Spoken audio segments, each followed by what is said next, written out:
Welcome to V digital news. ముందుగా headlines.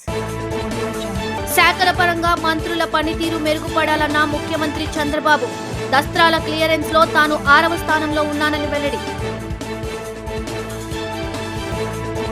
YCP అధినేత జగన్ పై మంత్రి డోలా బాల వీరాంజనేయ స్వామి ఫైర్. జగన్ 2.0 అంటున్నాడని, ఇప్పుడు జగన్ 0.0లో ఉన్నాడని ఎద్దేవా. వైసీపీ అధినేత జగన్ ఇంకా ఊహాలోకంలోనే విహరిస్తున్నారన్న మంత్రి కొలుసు పార్థసారథి. గత ఎన్నికల్లో ప్రజలు జగన్ ను దారుణంగా ఓడించారని ఆరోపణ. ఇక డీటెయిల్స్ చూస్తే, శాఖల పరంగా మంత్రుల పనితీరు మెరుగుపడాలని, అందరూ గేరు మార్చాలని సీఎం చంద్రబాబు ఆదేశించారు. మంత్రుల ఫైల్స్ క్లియరెన్స్ వివరాలను మంత్రివర్గం సమావేశం అనంతరం చదివి వినిపించారు. దస్త్రాల క్లియరెన్స్ తో తాను 6వ స్థానంలో ఉన్నానని ఆయన పేర్కొన్నారు. కేబినెట్ సమావేశం అనంతరం సీఎం చంద్రబాబు కొద్దిసేపు మంత్రులతో మాట్లాడారు. మొదటి 6 నెలలు మంత్రుల పనితీరును అంతగా పట్టించుకోలేదన్న చంద్రబాబు ఇకపై ఎవరిని ఉపేక్షించనని హెచ్చరించారు. ఆప్కోస్ ద్వారా కాకుండా అవుట్సోర్సింగ్ సిబ్బందిని ఇక శాఖల వారీగా తీసుకోవచ్చని సీఎం స్పష్టం చేశారు. వివిధ పథకాల అమలుపై చేస్తున్న సర్వేలో సానుకూల స్పందన ఉందని చెప్పారు. దావోస్ పర్యటన ఫలితం సానుకూలంగా ఉందని తెలియజేశారు. ఎన్నికల్లో ఇచ్చిన హామీలకు కట్టుబడి ఉన్నామని స్పష్టం చేశారు. రానున్న రోజుల్లో విద్యుత్ ఛార్జీలు పెరగడానికి వీల్లేదని తేల్చి చెప్పారు. సమగ్ర పవర్ మేనేజ్మెంట్ తో రానున్న రోజుల్లో విద్యుత్ ఛార్జీలు వీలైతే తగ్గాలే తప్ప పెరగడానికి వీల్లేదని తెలిపారు. సూర్యాఘర్, పీఎం కుసుమ్ పథకాలను వేగవంతం చేసేలా కలెక్టర్లు, ఎస్ఈలకు ఆదేశాలు ఇవ్వాలన్నారు. విద్యుత్ సంస్కరణలో భాగంగా 7.5 లక్షల ఉద్యోగాల హామీని ఎప్పటికప్పుడు పర్యవేక్షించాలని ఆయన సూచించారు. జగన్ అండ్ జగన్ టీంలో ఎవరు తప్పు చేసినా వాళ్లకు శిక్ష తప్పదని మంత్రి డోలా బాల వీరాంజనేయ స్వామి అన్నారు. జగన్ అహంకారానికి ప్రజలు 11 సీట్లు ఇచ్చారని ఆరోపించారు. జగన్ 2.0 అంటున్నాడు, ఇప్పుడు జగన్ 0.0లో ఉన్నాడని ఎద్దేవా చేశారు. జగన్ మానసిక పరిస్థితి బాగోలేదని, జగన్ గెలుస్తాడని నమ్మకం లేక పార్టీని వదిలి నేతలు వెళ్లిపోతున్నారని పేర్కొన్నారు.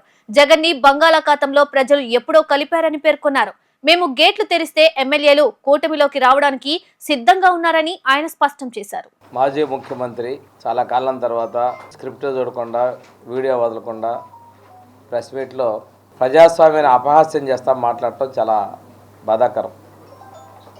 నేను అసెంబ్లీకి రాను, నేను అడిగేవాడికి మీరు సమాధానం చెప్పాలనేది వారి యొక్క దురహంకారానికి నిదర్శనం. అది ప్రజలు ఎన్నుకున్నారు నిన్ను, మీ శాసనసభ్యులు ఎన్నుగా నువ్వు కాకుండా 10 మంది ఎన్నుకున్నారు. వాళ్ళలో కొత్తగా వచ్చిన వాళ్ళు ఉన్నారు. వాళ్ళందరూ కూడా సభకు రావాలని అనుకుంటున్నారు. వాళ్ళు ఎన్నుకున్న ప్రజాప్రతినిధులు వీరి ద్వారా సమస్యలు ప్రస్తావించాలనుకున్నారు. నువ్వు ఒక్కడవే కాకుండా అందరి గొంతు నొక్కే విధంగా మీరు మాట్లాడటం చాలా దుర్మార్గం. మా నాయకుడు మీరు కౌరవ సభగా చేసి అవమానించినప్పుడు కూడా మమ్మల్ని అందరినీ సభకు రమ్మని చెప్పారు. సభలోకి వెళ్ళి ప్రజా సమస్యలకు పోరాడమని చెప్పారు. అది మా నాయకుడికి ఉన్న చిత్తశుద్ధి. ఈరోజు అంతేకాకుండా మీరు ఇంకో సందర్భంలో మాట్లాడుతూ ఆ రోజు గొడ్డలపోటు గురించి మాట్లాడగానే ఈ రోజున పెద్దిరెడ్డి కుమారుడు గురించి కూడా మీరు మాట్లాడుకొని రావడం చూస్తూ ఉంటే వీటన్నిటికీ కూడా ముఠా నాయకత్వం మీరు పెంచి పోషిస్తున్నారు. దీని గురించి మీరు ఈరోజు నిస్సిగ్గుగా మాట్లాడటాన్ని కూడా యావత్ ప్రజానీకం గమనిస్తున్నారు. మీ ద్వంద్వ వైఖరి తెలియజేస్తూ ఉంది. మీరు చేసేటువంటి తప్పులను కూడా తెలియకుండానే మీరే బయట వేసుకుంటారనేది నేను తెలియజేసుకుంటూ, తప్పులు చేసిన వాళ్ళని ఎంతకైనా శిక్షిస్తాం. మేము ఈరోజు ఎంక్వైరీ కమిటీ ఏర్పాటు చేసాం. తప్పనకుండా మీకు అహంకారానికి ప్రజలు ఒక చరిత్రలో సృష్టించారు. ఈరోజు 11 స్థానాలకు పరిమితం చేస్తే ఆ రోజు మీరు మాట్లాడిన మాటలు మీరు మర్చిపోయారు. చంద్రబాబు నాయుడు గారు అనుకున్న 4 లాగేస్తే ప్రతిపక్ష హోదా పోతుందని మాట్లాడిన మీరు ఈరోజు ప్రతిపక్ష హోదా ఇవ్వమని చెప్పేసి యాగీ చేస్తూ అది లేదని చెప్పేసి సభకు రావటం ప్రజాస్వామ్యం మీద మీకు గౌరవం లేదు. జగన్ 2 అంటున్నారు, ఇప్పుడు 0లో ఉన్న విషయం మీరు మర్చిపోతున్నారు. 1 తర్వాత 0లోకి వచ్చారు. రేపు 2-0 గురించి మాట్లాడుతున్నారు. అంటే 1 తర్వాత 2కి రాకుండా 0లోకి వెళ్ళారంటే ఆ 0ను కూడా మీరు ఏదో మీ వాళ్ళకి ధైర్యం చెప్పడానికి ప్రయత్నం చేస్తున్నారు. మీ మానసిక పరిపక్వత ఇంకా దిగజారిపోయిందని చెప్పేసి అనుకుంటూ ప్రజాస్వామ్య విలువలను కాపాడమని నేను జగన్కి హితవు చెప్తా ఉన్నానండి. వైసీపీ అధినేత జగన్ ఇంకా ఊహాలోకంలోనే విహరిస్తున్నారని, బయటికి రావడం లేదని మంత్రి కొలుసు పార్థసారథి విమర్శించారు. గత ఎన్నికల్లో ప్రజలు జగన్ ను దారుణంగా ఓడించారని ఆరోపించారు. గత 5 ఏళ్లు అబద్ధాలు చెప్పి కార్యకర్తలను ఊహాలోకంలో ఉంచారని ఆయన విమర్శించారు. సచివాలయంలో ఏర్పాటు చేసిన విలేకరుల సమావేశంలో మంత్రి పార్థసారథి మాట్లాడుతూ కూటమి ప్రభుత్వం వచ్చిన 7 నెలల్లోనే సూపర్ 6 పథకాల అమలుకు చర్యలు తీసుకుంటుందని తెలిపారు. 3 ఉచిత గ్యాస్ సిలిండర్లు, అన్నా క్యాంటీన్లు, ల్యాండ్ టైటిలింగ్ యాక్ట్ రద్దు లాంటి వాటిని అమలు చేశామని వెల్లడించారు. సంక్షేమం, అభివృద్ధిని కలిపి ప్రభుత్వం ముందుకు తీసుకువెళ్తుందని స్పష్టం చేశారు. ఇంత అభివృద్ధి, సంక్షేమం జరుగుతున్నా 4 గోడల మధ్య కూర్చొని జగన్ అబద్ధాలు చెప్తున్నారని ఆయన మండిపడ్డారు. సో జగన్మోహన్ రెడ్డి గారు నేనంటాం కాదు, వారి పార్టీ వాళ్ళే చెప్తున్నారు ఈయనకి ఇంకా దిగలేదు ఏదో అంటా ఉన్నారు వైఎస్ఆర్సీపీ వాళ్ళు. ఆ మత్తులో నుంచి దిగటం లేకపోతే ఊహాలోకంలో నుంచే బయటికి రావట్లేదని వారు కూడా అభిప్రాయపడతా ఉన్నారు. ఏంటంటే ఎలక్షన్ ముందేమో వై నాట్ 175 అని చెప్పేసి అందరినీ కూడా ఊహాలోకాల్లో వ్యవహరింపజేశారు. ఇప్పుడు మళ్ళీ ఎలక్షన్ పెడితే మనమే గెలుస్తాం, రాబోయే 30 సంవత్సరాలకి ఏదో సామెత చెప్తారు, అంటే అటువంటి చెప్పవచ్చు చెప్పకూడదు నాకు తెలియదు. కానీ ఎన్నిక జరిగి 7 నెలలు పూర్తి కాలేదు. ఈ ఎన్నికల్లో ప్రజలు ఇంత ఘోరంగా ఎవరిని తిరస్కరించినంత విధంగా వారిని ఆ వైఎస్ఆర్ కాంగ్రెస్ పార్టీని, జగన్మోహన్ రెడ్డి గారిని తిరస్కరించారు. అయినా కూడా ఆయన వాస్తవ రూపంలోకి రాకపోవటం చాలా శోచనీయం. ఆయన ఎంతసేపు ఊహాలోకంలోనే ఉంటున్నారు. ఏంటంటే అబద్ధాలు, ఏదైతే 5 సంవత్సరాల అబద్ధాలు చెప్పి ఆ పార్టీ నాయకుల్ని, కార్యకర్తల్ని ఏ విధంగా ఊహాలోకంలో వివరింపజేశారో ఇప్పుడు కూడా అదేవిధంగా ఈ ప్రభుత్వం ఏమీ చేయట్లేదని చెప్పేసి అబద్ధాలు ప్రచారం చేయడానికి ప్రయత్నం చేస్తానని చెప్పేసి మనం చేస్తాను. ఏమీ చేయలేదు అంటున్నారు. సూపర్ 6లో ఇప్పటికే మేము 3 కార్యక్రమాలు చేశాం. ఉచిత గ్యాస్ సిలిండర్లు కానివ్వండి, అన్నా క్యాంటీన్ కానివ్వండి, అదేవిధంగా ల్యాండ్ టైటిలింగ్ యాక్ట్ రద్దు కానివ్వండి, లేదు ఎన్టీఆర్ భరోసా వారు 1,000 రూపాయలు పెన్షన్ పెంచడానికి 5 సంవత్సరాలు తీసుకుంటే మేము 1000 రూపాయలు పెంచడానికి కేవలం ఒకే ఒక రోజు తీసుకున్నాం. అంతేగాని ఇప్పుడు వాళ్ళు ఏదో చెప్తున్నారు మేము అది ఇచ్చాము ఇది ఇచ్చామని చెప్పేసి. మేము 3 సిలిండర్లు, అదేవిధంగా అన్నా క్యాంటీన్, ల్యాండ్ టైటిలింగే కాకుండా వారిచ్చిన ఏదైతే అమ్మఒడి ప్లస్ వైఎస్ఆర్ భరోసా ఉందో దానికి సమానంగా మేము ఎన్టీఆర్ భరోసా ఒక్కటే ఇస్తామని చెప్పేసి మనం చేస్తున్నాను. వారు 1 సంవత్సరం తీసుకుంటే 3,000 రూపాయలు పెన్షను, 3,000 కాదు 2,250 రూపాయలే, 2,250 రూపాయలు, తర్వాత 13,000 అమ్మఒడి ఇచ్చారు. వారు కూడా బిగినింగ్లో ఫస్ట్ ఇయర్ ఇచ్చారా అమ్మఒడి? ఓకే, 2,250 ఇంటూ 12 నెలలు ఎంత అవుతుంది? 24,000 ప్లస్ 27,000 ఎంత అవుతుంది? 13,000, 40,000 ఇచ్చారు. మేము 12 ఇంటూ 4,000 48,000 ఇచ్చాము. అంతేకాకుండా 3,000 ఉన్న ఫిజికల్లీ హ్యాండిక్యాప్డ్ పెన్షన్ ఏదైతే ఉందో దాన్ని 6,000 చేశాం. కొన్ని స్పెషల్ డిసీజెస్కి 15,000 రూపాయలు ఇస్తున్నాం. సో ఆయన ఇంకా ఊహాలోకం నుంచి బయటికి రాకపోతే ఈసారి ఆ 11 కూడా ఉండవేమో అని చెప్పేసి బయట ప్రజలు అనుకుంటా ఉన్నారు. కాబట్టి వాస్తవాలు, ఈ ప్రభుత్వం, కూటమి ప్రభుత్వం, చంద్రబాబు నాయుడు గారి నాయకత్వంలో సంక్షేమ కార్యక్రమాలని, అభివృద్ధి కార్యక్రమాలని, ఈ రాష్ట్ర భవిష్యత్తుని 2 కళ్ళకు మెళ్ళే ముందుకు తీసుకెళ్తుందని చెప్పేసి మనం చేస్తాను. 4వ సారి ముఖ్యమంత్రిగా సుపరిపాలన అందిస్తున్న చంద్రబాబు నాయుడుపై వైసీపీ అధినేత జగన్మోహన్ రెడ్డి నీచ రాజకీయాలకు పాల్పడడంతో పాటు ఏకవచనంతో మాట్లాడుతున్న తీరుపై ఎమ్మెల్సీ పంచముర్తి అనురాధ తీవ్రస్థాయిలో ధ్వజమెత్తారు.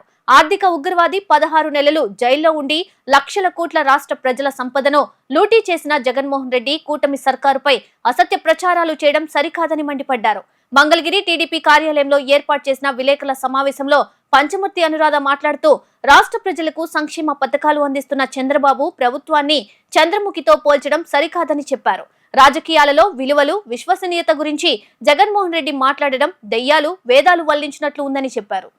కనీస సంస్కారం కూడా లేని ఈ జగన్మోహన్ రెడ్డి గారు 4 సార్లు ముఖ్యమంత్రిగా చేసిన నారా చంద్రబాబు నాయుడు గారిని ఏకవచనంతో మాట్లాడటంతోనే అర్థమైపోయింది కనీస సంస్కారం లేదు. మాట్లాడితే నారా చంద్రబాబు నాయుడు గారిని, మా ప్రభుత్వాన్ని చంద్రముఖితో పోలుస్తూ ఉన్నారు జగన్మోహన్ రెడ్డి. మీరు తెలుసుకోవాల్సింది ఏంటి అంటే, మీరు చంద్రముఖిగా 2019 నుంచి 2024 వరకు ప్రవర్తించి రాష్ట్రాన్ని అల్లకల్లోలం చేస్తే ప్రతి ఓటరు ఈ ఆంధ్ర రాష్ట్రంలో ఒక రజనీకాంత్ అయ్యి మీ మాడు పగలగొట్టారనే విషయం మీరు తెలుసుకోవాలి. కాబట్టే 151 సీట్ల నుంచి 11కే పరిమితం అయ్యారు అనే విషయాన్ని మీరు గమనించుకోకుండా మా మీద అవాకులు చవాకులు పేలడం కరెక్ట్ కాదు అని చెప్పి జగన్మోహన్ రెడ్డి గారికి చెప్పదలుచుకున్నాం. చంద్రబాబు నాయుడు గారిని ఏకవచనంతో మాట్లాడటం అనేది డూ డూ డూ అని ఉపయోగిస్తూ మాట్లాడటం అనేది మేము చాలా తీవ్రంగా ఖండిస్తూ ఉన్నాం. ఇకపోతే విలువల గురించి, విశ్వసనీయ గురించి, విధ్వంసాల గురించి, ఆర్థికంగా మేమేదో చెయ్యలేదు అని చెప్పి, మేమేదో తప్పు మాట్లాడామని చెప్పి రకరకాలుగా మాట్లాడుతూ ఉన్నారు. వాటన్నిటికి కూడా సమాధానం చెప్పడం కోసమే ఈరోజు రాష్ట్ర ప్రజల ముందుకి మేము రావడం జరిగింది. ఒక రకంగా చెప్పాలి అని అంటే, మొదట మాట్లాడితే ఆర్థిక ఉగ్రవాది అయిన ఈ జగన్మోహన్ రెడ్డి ఆర్థిక వ్యవస్థ గురించి మాట్లాడటం చాలా విడ్డూరంగా ఉంది అని చెప్పి ఈ సందర్భంగా తెలియజేస్తా ఉన్నాం. లక్షల కోట్లు లూటీ చేసి 31 క్రిమినల్ కేసులు నెత్తి మీద పెట్టుకొని దేనికి కూడా ప్రజలకి సమాధానం చెప్పే పరిస్థితిలో ఉండి ఇతను విశ్వసనీయత గురించి, విలువల గురించి మాట్లాడటం చాలా ఆక్షేపణీయంగా ఉంది అని చెప్పి ఈ సందర్భంగా నేను తెలియజేస్తా ఉన్నాను. అదేవిధంగా అతను అబద్ధాలు చెబుతా, అతను పచ్చి అబద్ధాలు చెప్పే ప్రయత్నం చేసి ప్రజల మీద ఈ అబద్ధాలని నిజాలుగా బలికించాలి అనే ఉద్దేశంతో దాదాపు గంట పైన కంఠశోష అబద్ధాల మీద అబద్ధాలు చెప్పాడనే విషయం అతను గమనించుకోవాలి. మేము అబద్ధాలు చెప్పే ప్రభుత్వమే కాదు, మాది చెప్పే పార్టీయే కాదు, అబద్ధాలు చెప్పే పార్టీయే కాదు, అది మీరు గమనించుకోవాలి. మాట్లాడితే మీడియాని దొంగల ముఠా అని చెప్పి ఈటీవీ, TV5, ABN అట్లాగా కొన్ని ఛానల్స్ని పట్టుకొని దొంగల ముఠా అని చెప్పి మాట్లాడుతూ ఉన్నాడు. నీకన్నా దొంగల ముఠా అసలు ఎవరున్నారయ్యా ఈ రాష్ట్రంలో? ఎవరున్నారు? 90% ఆర్థిక నేరస్తుల్ని, డౌరీ కేసుల్లో ఉన్నోళ్ళని, ప్రేమించి పెళ్ళాడతానని చెప్పి వాళ్ళని హత్యలు చేసిన వాళ్ళని, ఇలాంటి వాళ్ళకి ఎమ్మెల్యేలు, MP సీట్లు ఇచ్చిన మీరు దొంగల ముఠా, ఆ ముఠా, ఈ ముఠా అని చెప్తా ఉంటే ప్రజలు నవ్విపోతున్నారనే విషయం మీరు గమనించుకోవాలని చెప్పి ఈ సందర్భంగా నేను తెలియజేస్తా ఉన్నా. ఓడిపోయాక కూడా వైసీపీ అధినేత జగన్ రెడ్డి ఆలోచన తీరులో ఏమాత్రం మార్పు రాలేదని మాజీ మంత్రి ఆలపాటి రాజేంద్ర ప్రసాద్ విమర్శించారు. ఈ నెల 27న ఉమ్మడి కృష్ణా, గుంటూరు జిల్లాల్లో జరిగే పట్టభద్రుల ఎమ్మెల్సీ ఎన్నికల్లో కూటమి ప్రభుత్వం బలపరిచిన అభ్యర్థిగా తనను గెలిపించాలని కోరారు. 7న తాను నామినేషన్ దాఖలు చేయనున్న నేపథ్యంలో కూటమి నాయకత్వం, కార్యకర్తలు తరలివచ్చి విజయవంతం చేయాలన్నారు. ఇప్పటికే 3,46,000 పట్టభద్రుల ఓటర్లుగా నమోదు చేసుకున్నారని ఆలపాటి రాజేంద్ర ప్రసాద్ చెప్పారు. రాజకీయాల్లో ఎలాంటి విలువలు లేని ఏకైక వ్యక్తి జగన్ మాత్రమేనని విమర్శించారు. ఈ నెల 27వ తారీఖున జరిగే ఉమ్మడి కృష్ణా, గుంటూరు జిల్లాల పట్టభద్రుల ఎమ్మెల్సీ ఎన్నికలో పోటీ చేస్తున్నటువంటి సందర్భంలో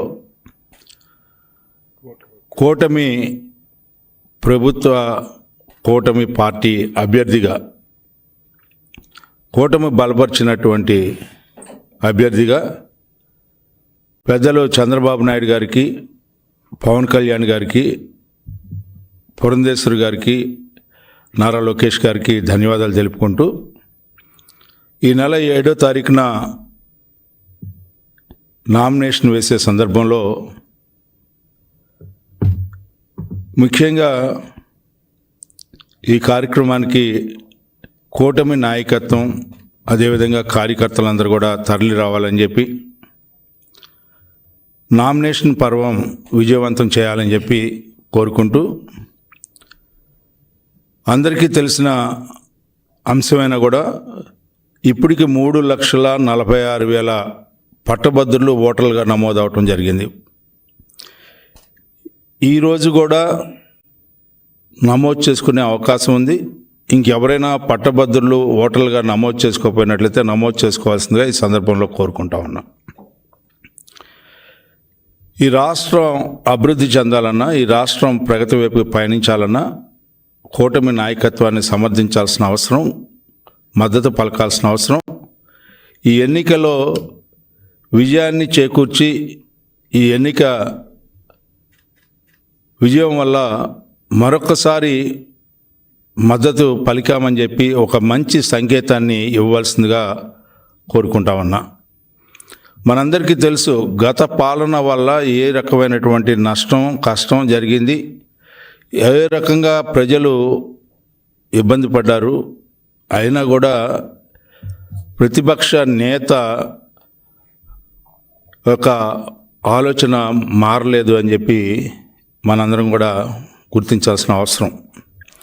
వారు మాట్లాడే మాటలు మనం చూస్తూ ఉంటుంటే చాలా ఇబ్బందికరంగా ఉంది. ఎందుకంటే ప్రభుత్వంలో ఉన్నప్పుడు, ప్రభుత్వం పడిపోయిన తర్వాత ఏ రకంగా ప్రజలు అసహించుకున్నారో తెలిసిన తర్వాత అధికారంలో ఉన్నప్పుడు మాట్లాడినటువంటి మాటలు, అవమానించినటువంటి విధానం ప్రజల్ని మర్చిపోకముందలే మరలా అదే దిశలో ప్రయాణిస్తూ ఉన్నటువంటి జగన్మోహన్ రెడ్డి గారికి మరి ఆయన ఏమంటే, ఏ రకంగా మాట్లాడితే, ఏ మాటలతో సమాధానం చెప్తే ఆయన మారుతాడో నాకైతే అర్థం కావట్లేదు. కానీ రాజకీయంలో విలువలు లేకుండా పయనిస్తున్నటువంటి ఏకైక వ్యక్తి నాకు తెలిసినంతవరకు ఈ 77 సంవత్సరాల్లో ఒక ముఖ్యమంత్రిగా పనిచేసినటువంటి వ్యక్తి ఈ రకంగా మాట్లాడే స్థాయికి దిగజారాడంటే నేను వేరేగా చెప్పాల్సిన అవసరం లేదు. ప్రజలు జగన్ కు ఓటేస్తే అరుంధతి చిత్రంలో పశుపతికి ఓటు వేసినట్లేనని మాజీ ఎమ్మెల్సీ బుద్దా వెంకన్న మండిపడ్డారు. కూటమి ప్రభుత్వాన్ని ఎన్నుకొని రాష్ట్ర ప్రజలు సంతృప్తిగా ఉన్నారన్నారు. జగన్ ఓటమి పాలై ఏడాది కాలేదని, అప్పుడే భ్రమల్లో జీవిస్తున్నారని ఎద్దేవా చేశారు. 8 నెలల తర్వాత జగన్ నిద్రలేచి మాట్లాడుతుంటే దయ్యాలు వేదాలు వర్ణించినట్లుందని చెప్పారు. గత 5 ఏళ్లు నేరస్తులతో పాలన చేశారని, అందుకే ప్రజలు జగన్ పాలన చూసి కనీసం ప్రతిపక్ష హోదా కూడా ఇవ్వలేదని చెప్పారు. జగన్ ను మానసిక వైద్య నిపుణులకు చూపించాల్సిందిగా భారతికి సూచించారు. కూటమి పాలనలో సూపర్ 6 పథకాలను అమలు చేసి తీరుతామన్నారు.